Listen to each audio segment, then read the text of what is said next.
Hello students, आप सबका एक बार फिर स्वागत है सिंधवाल क्लासेस के यूट्यूब चैनल पर। बच्चों, आज के इस वीडियो में हम डिस्कस करने जा रहे हैं एक प्रोटोजोन डिजीज के बारे में जिसका नाम है मलेरिया। हम इस वीडियो में मलेरिया के बारे में बात करेंगे।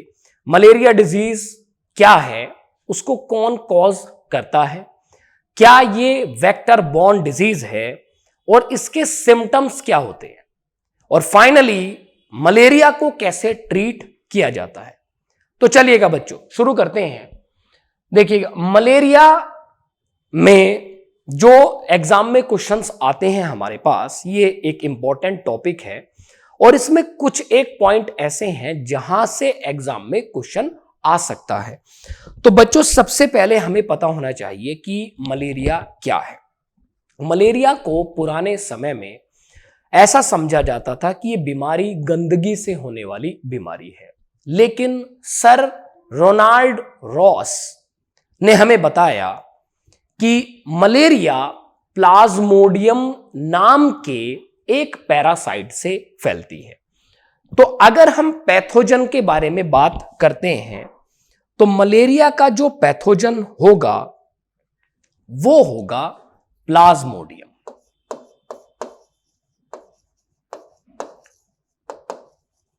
यहां पर जो पैथोजन है बच्चों वो है प्लाज्मोडियम। अब प्लाज्मोडियम तो एक जीनस है जिसमें अलग अलग स्पीशीज आती हैं। लाइक हम कह सकते हैं Plasmodium vivax, Plasmodium malariae, Plasmodium ovale और प्लाज्मोडियम फेल्सीपेरम, प्लाज्मोडियम फेल्सीपेरम। लेकिन हमसे स्पीशीज स्पेसिफिक नहीं पूछा जाता, हमसे सिर्फ पैथोजन की बात की जाती है। तो पैथोजन में आप अपना आंसर दे सकते हैं कि वो है प्लाज्मोडियम। अब बच्चों, सवाल ये उठता है कि क्या प्लाज्मोडियम हमारी बॉडी में डायरेक्टली एंटर कर सकता है या नहीं कर सकता। तो उसके बारे में अगर हम बात करते हैं तो प्लाज्मोडियम हमारी बॉडी में एंटर करता है थ्रू ए वेक्टर। तो हमें यह भी पता होना चाहिए कि मलेरिया का वेक्टर कौन है। मलेरिया का वेक्टर होता है female Anopheles mosquito, female Anopheles mosquito. बच्चों, हमें फीमेल एनोफ्लीज मस्किटो बाइट करता है और फीमेल एनोफ्लीज मस्किटो बाइट जब हमें करेगा तो ये हम अपनी सलाइवा को हमारे ब्लड में डाल देता है और इसकी सलाइवा के पास क्या प्रेजेंट होता है, प्लाज्मोडियम जो पैथोजन है उसकी इंफेक्शियस फॉर्म जिसका नाम है स्पोरोजोइट्स। अगर बच्चों हमसे एग्जाम में क्वेश्चन पूछा जाता है वो कौन सी इंफेक्शियस फॉर्म है जो हमारे ब्लड में एंटर करती है जब मस्किटो हमें बाइट करेगा, तो आपका आंसर वहां पर होता है स्पोरोजोइट फॉर्म। क्लियर है? तो हम कह सकते हैं पैथोजन प्लाज्मोडियम होगा, वेक्टर है फीमेल एनोफ्लीज मस्किटो। एक बात और यहां ध्यान देने वाली है, मलेरिया की जो लाइफ साइकिल है उसमें दो होस्ट होते हैं। एक होस्ट है मस्किटो और दूसरा होस्ट है ह्यूमन बॉडी। इसका मतलब जो टोटल होस्ट है वो दो हैं, इसलिए आप इस साइकिल को डायजेनेटिक साइकिल कहते हैं। इस साइकिल को हम कहते हैं डायजेनेटिक साइकिल। तो हमें वेक्टर के बारे में पता चल गया, हमें प्लाज्मोडियम के बारे में पता चला और हमें उसकी इंफेक्शियस फॉर्म स्पोरोजोइट के बारे में पता चला है। चलिएगा, मोड ऑफ इंफेक्शन क्या है? मोड ऑफ इंफेक्शन है the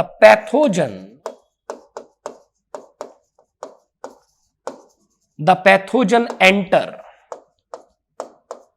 into the host body. यहां होस्ट किसकी बात हो रही है? यहां होस्ट की बात हो रही है ह्यूमन को लेकर। Into the host body in the form of sporozoites.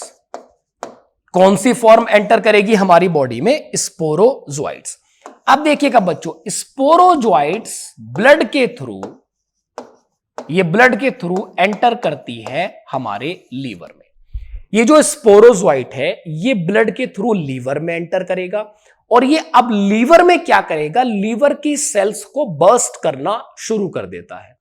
और जब लीवर की सेल को ये बर्स्ट करेगा तो फाइनली ये लीवर से अटैक करने लगता है आरबीसी पर।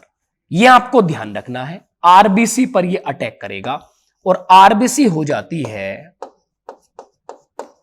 रप्चर। यहां आरबीसी रप्चर हो जाएगी। जब आरबीसी पर अटैक किया जा रहा है, स्पोरोजोइड फॉर्म्स आरबीसी पर अटैक करेगी, बार बार रीअकरिंग। ऐसा नहीं कि कंटिन्यू अटैक चल रहा है, इसमें कई बार गैप हो सकता है, 24 आवर का गैप हो सकता है, 48 आवर का गैप हो सकता है। उसके बाद आरबीसी पर यह अटैक करेगा और आरबीसी रप्चर हो गई। आरबीसी के रप्चर होने पर एक केमिकल रिलीज होता है जिसका नाम है हीमोजॉइन सब्सटेंस। ये केमिकल है, ये एक टॉक्सिन है जिसको हमने हीमोजॉइन कहा है और हीमोजॉइन ही रेस्पॉन्सिबल होता है कुछ सिम्टम्स के लिए, जैसे कि चिल्स एंड फीवर के लिए। तो बच्चों, मोड ऑफ इंफेक्शन क्या है? The pathogen enter into the host, human की बात हो रही है, in the form of sporozoite. Sporozoite क्या है? मोस्ट इंफेक्शियस फॉर्म जो हमें इंफेक्शन करती है। ब्लड में एंटर होगा, ब्लड से लीवर में जाएगा और लीवर से हमारे ब्लड मतलब आरबीसी को ये अटैक करेगा। आरबीसी रप्चर हो जाएगी और वहां से क्या रिलीज होगा? हीमोजॉइन टॉक्सिन रिलीज होगा। हीमोजॉइन टॉक्सिन क्या करता है? क्या सिम्टम्स हमारे पास आते हैं? सिम्टम्स आते हैं chills, fever, anaemia, body pain और स्वेट। हमें पसीना भी आ सकता है और कुछ केस में क्या होता है, नाइट स्वेटिंग जो है वो बहुत ज्यादा बढ़ जाती है। ऐसा हो सकता है किसको लेकर? ये chills, fever, anaemia, body pain, sweat, कि ये स्पोरोजोइट फॉर्म हमारी बॉडी में एंटर कर गई है। तो ये कुछ सिम्टम्स होते हैं। देन जब सिम्टम्स अपीयर होंगे, इसके बाद ऑब्वियस सी बात है हम डॉक्टर के पास जाएंगे। लेकिन हमारी बॉडी में क्या चल रहा है? वो जो बार बार स्पोरोजोइट हमारे आरबीसी को रप्चर कर रहा है, तो देन हमारी बॉडी में ही इन ह्यूमन बॉडी, ह्यूमन की बॉडी में क्या होने लगेगा? Gametocytes formation are